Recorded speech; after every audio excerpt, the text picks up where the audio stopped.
Well, hey folks, Real Aussie with John Redlands, my review of New Japan Pro Wrestling's Destruction and Beppu show. Going to be a bit quick, do have to get to work. I do want to say, even though one of the big matches they hyped wasn't the greatest, still got to give a big thumbs up to the show. Thank you very much again, Jen, for sending that to me.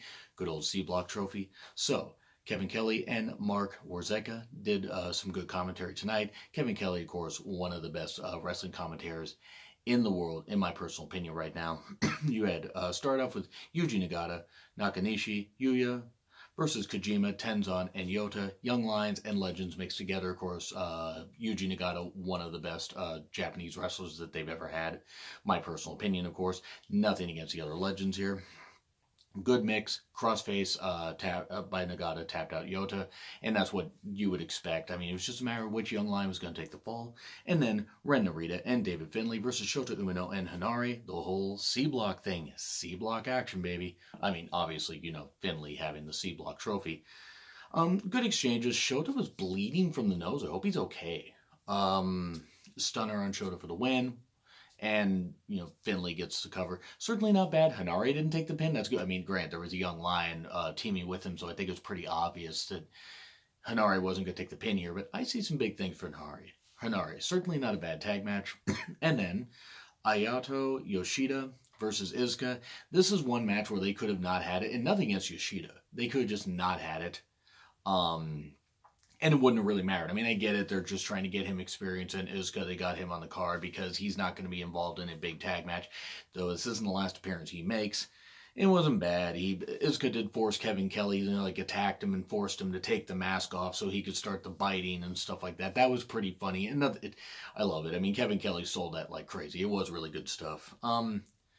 Yoshida didn't really get him much, and then Izuka used the iron fingers or whatever, the iron fingerings, stuff like it. He caused a DQ. It was this is kind of pointless. I get why it was there. It was to get people on the card, but this is kind of pointless.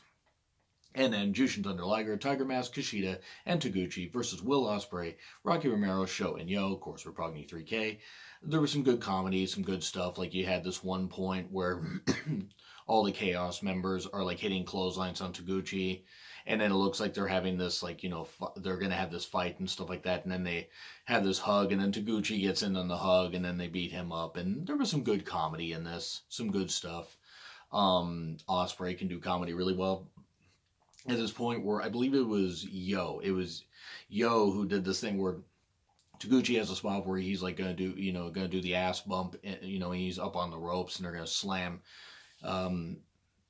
somebody into his ass, and Yo just takes his hand and just does this. I mean, obviously doesn't stuff it in his tights, but just the implication of it. And I'm like, I don't know how to call that. It's ridiculous. I'm not the biggest fan of Taguchi necessarily his antics. I mean, it's between Yano and Taguchi is about who the funnier guy is in Japan. I think Yano's funnier, but I can totally understand why somebody might think Taguchi. Both are really good wrestlers, and Taguchi damn agile and really good. But this was what it was. Tiger ends up pinning Rocky Romero, and of course one of the best themes that New Japan has, Go Go Tiger. Shout out to New Patriot 77. Plays. It's good stuff, and it's always good to see Jushin Thunder Liger in the ring. You don't know how long he's going to be wrestling. I think maybe next year, maybe 2020, and he's about done. I mean, he's old enough. I don't really think he needs to keep wrestling anymore, but I know he loves it. But he's been wrestling since 1984, and, that was 3 years after I was born. I mean, wow. Not a bad match, though. Some good stuff. And then we had Trent Beretta and Chucky T, the best friends, versus the Killer Elite Squad. No more water spitting on the crowd. Again, good for Killer Elite Squad. It was outside quickly. A lot of power from Killer Elite Squad, as you would expect. Chucky T and Beretta did very well with their agility and some hit and run offense. But Killer Bomb for the win. 1, 2, 3.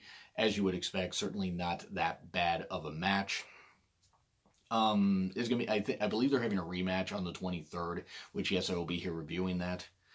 So yeah, I mean, a lot of the matches, I think by the time the 5th match was done, we weren't even an hour and a half into the show. But the last 2 matches in particular got a lot of time, which makes sense given how hyped they were. And then we have Bushi, Sonata, and Evil versus Sabre Jr., Kanemaru, and El Desperado. Suzuki going LIJ. A lot of antics as you would expect. I think the biggest shock of this, I mean, Sabre Jr. and Sonata having some great chemistry wasn't a shock, but Evil and Sabre Jr., shut up and take my money. I'm all for that. And it played into the finish. Evil didn't take a whole lot of hits. I mean, he took, some bumps, but Sabre Jr. was able to get that beautiful bridging pin, 1, 2, 3, and Evil was shocked because he lost. I actually thought that Bushi was going to take the fall, but then again, maybe considering he's going to he was one of the last 4 IWGP Junior Heavyweight champions. Maybe they didn't want him to take the fall here. Certainly not bad. I mean, I don't think he's going to win, but I can totally understand that, and it's a little bit interesting to see what they're doing with Evil and Sabre Jr. Not bad though. Very, very good bridging pin, as I said. So then we go on to the 7th match. And again, this is going to be a real quick review. So thank you guys very much for enduring. This is one where if you just watch the last 2 matches, you haven't missed much. But that doesn't mean you should skip the entire show. If you have time, please watch the show. It is enjoyable. It's about as enjoyable as the Destruction in Hiroshima show. But we have Juice, Hanma, Makabe, and Tanahashi versus Jay White, Yoshihashi, Yano, and Okada.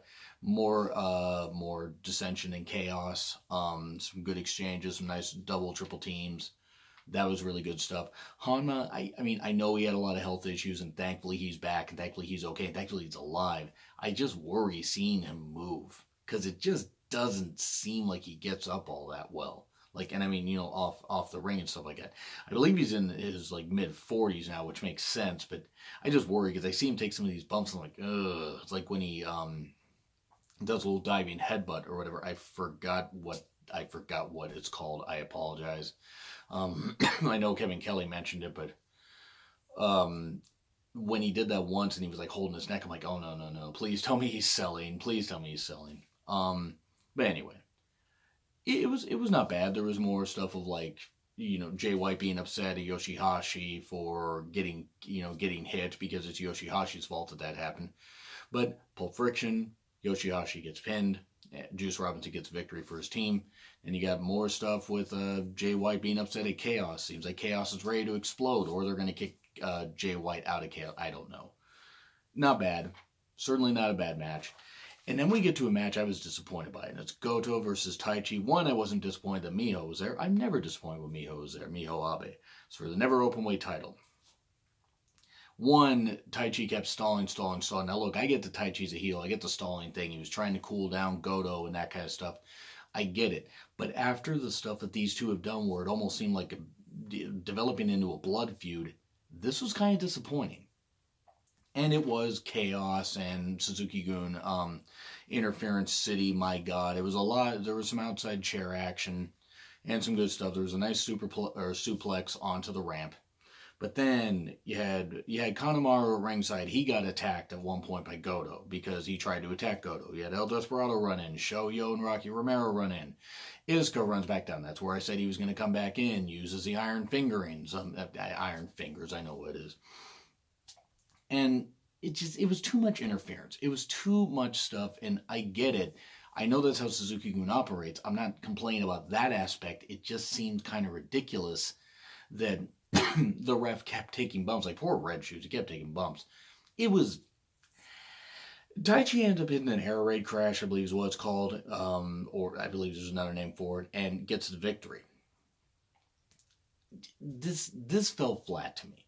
Not Taichi. Taichi winning wasn't a problem. I actually was hoping Taichi would win because I think it would justify a lot of what he, has done, some of the great performances he put on.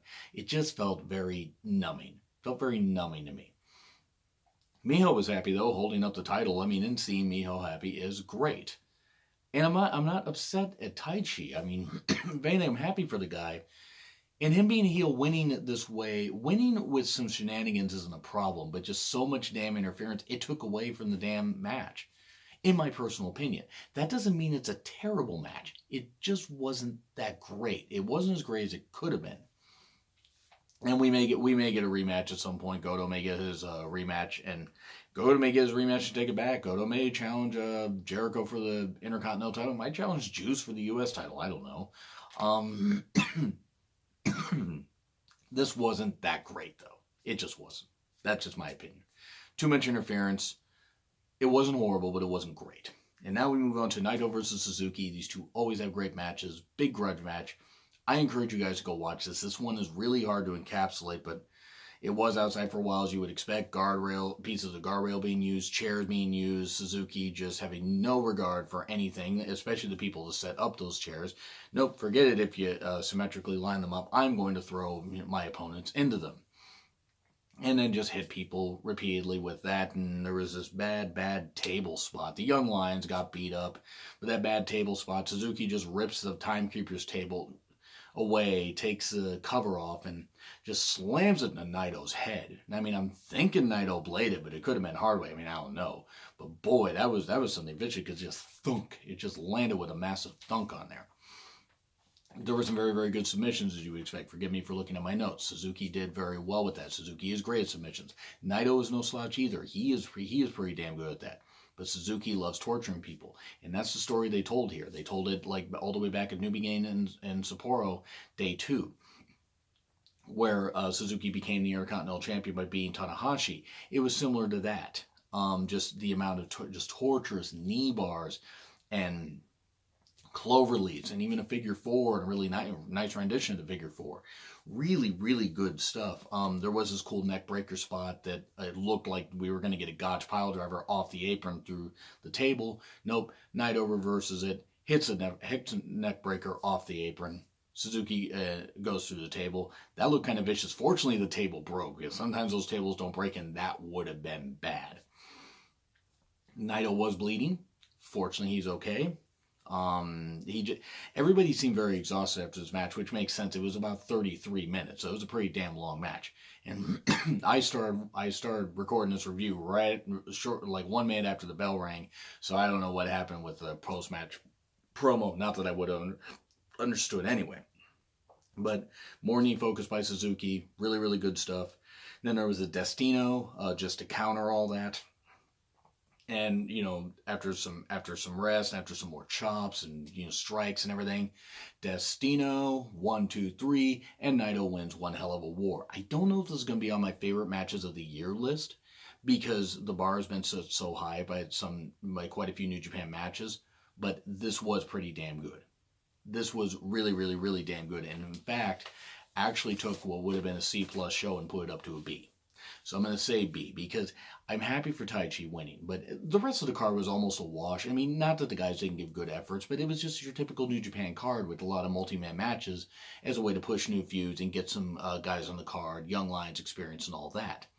Naito winning was the right call. Suzuki does not need this at this point.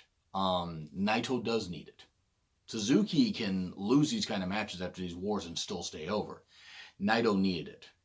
And I'm interested to see what's going to happen with Naito at Wrestle Kingdom. But anyway, so that's what I got to say. So I'm going to say B. Do you agree? Do you disagree with what I said? Thank you for putting up with the fact that I rushed through a lot of these matches. But again, kind of inconsequential, some of these. But anyway, like, share, comment, subscribe. Twitter link in the description. Spend real honesty with John Ritlin. And I will see you soon.